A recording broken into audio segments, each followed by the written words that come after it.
Hey everyone, and welcome back to our magical journey into the world of the Smurfs.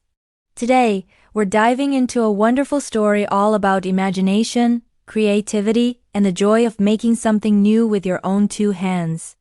So gather round, get comfy, and let's head to the whimsical Smurf village. It was a beautiful, sunshiny day in the village. Birds were singing, flowers were blooming, and every Smurf was busy with their usual tasks.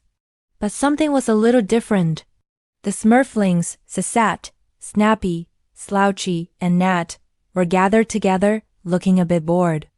Their usual toys, the hoops, the balls, the little wooden carts, just weren't as exciting as they used to be. "I'm smurfed out of playing with this old thing," Snappy grumbled, kicking a worn-out ball. Sasat sighed, "We've played every game 100 times. I wish we had something new and exciting to smurf with." Just then, Papa Smurf walked by, his kind eyes twinkling. He overheard their sighs and said, "Well, my little Smurfs, if you want new toys, why not smurf them yourselves?" The Smurflings looked at each other, puzzled. Make their own toys? How? Papa Smurf smiled and led them to Handy Smurf's workshop. "Handy," Papa Smurf announced, "the Smurflings are in need of a creative spark. I thought you could help them learn the joy of invention." Handy, always eager for a project, grinned from ear to ear. "Smurftastic idea, Papa Smurf. All right, little ones, welcome to the wonderful world of toy making." Handy's workshop was a treasure trove. There were bits of wood, colorful fabrics, spools of thread, empty berry baskets, and all sorts of interesting odds and ends. "The first rule of creativity," Handy explained, "is that anything can be anything. You just have to look at it differently." He held up a smooth, round stone. "This isn't just a stone. It could be the wheel for a tiny car, or the head of a little doll, or even a giant egg for a pretend monster." The Smurflings' eyes widened with excitement. The possibilities were endless. Nat, who loved nature, immediately started gathering colorful leaves and sturdy twigs. With a little help from Handy and some string, he began crafting a beautiful kite shaped like a giant maple leaf. He imagined it soaring high above the mushroom houses, dancing with the wind. Sasette, meanwhile, was drawn to a pile of soft, colorful fabric scraps.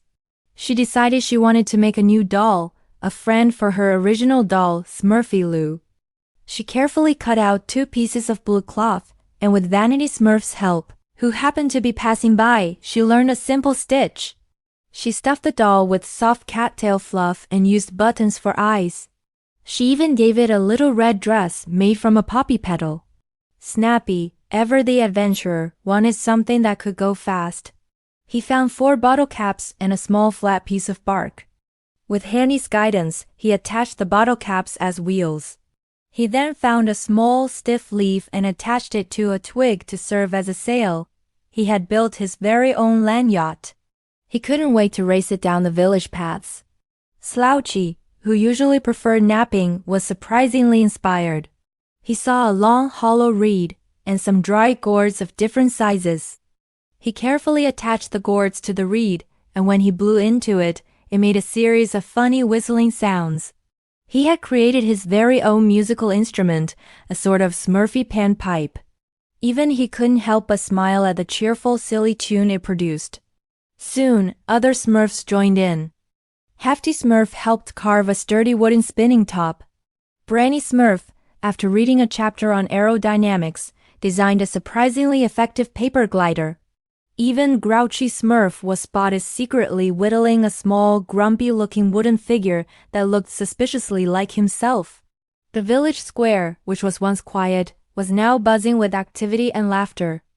Nat's leaf kite flew gracefully in the sky, a green banner of creativity. Sasette introduced her new doll to everyone, while Snappy's land yacht zoomed around, narrowly avoiding Baker Smurf's feet. Slouchy played a happy, if slightly off-key, tune on his new instrument, and everyone tapped their feet. Papa Smurf watched over the scene with a proud and happy heart. The Smurflings hadn't just made new toys. They had discovered something far more valuable. They learn that the greatest fun doesn't come from getting something new, but from the process of creating it. They used their imaginations, they worked together, and they turned ordinary things into extraordinary treasures.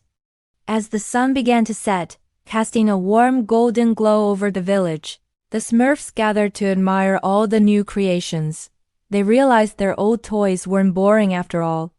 They could be taken apart, combined with new things, and remade into something completely different. A broken cart could become the base for a new puppet theater. An old ball could be painted with berry juice to look like a tiny planet. The lesson they learned that day was a powerful one. Creativity isn't just for artists or inventors. It's inside every single one of us. It's the magic that allows us to see the world not just for what it is, but for what it could be. And the best part? It's a source of joy that never ever runs out. So the next time you feel a little bored, remember the Smurfs. Look around you. That empty box, that old tube, that pile of leaves, they're not just junk. They're invitations. They're opportunities to create, to invent, and to have your very own Smurftastic adventure. Thank you so much for joining us for this story. I hope it inspired you to get creative. What kind of toy would you make? Let us know in the comments below. And if you enjoyed our trip to Smurf Village, don't forget to like this video and subscribe for more magical tailies. We'll see you next time. Bye for now.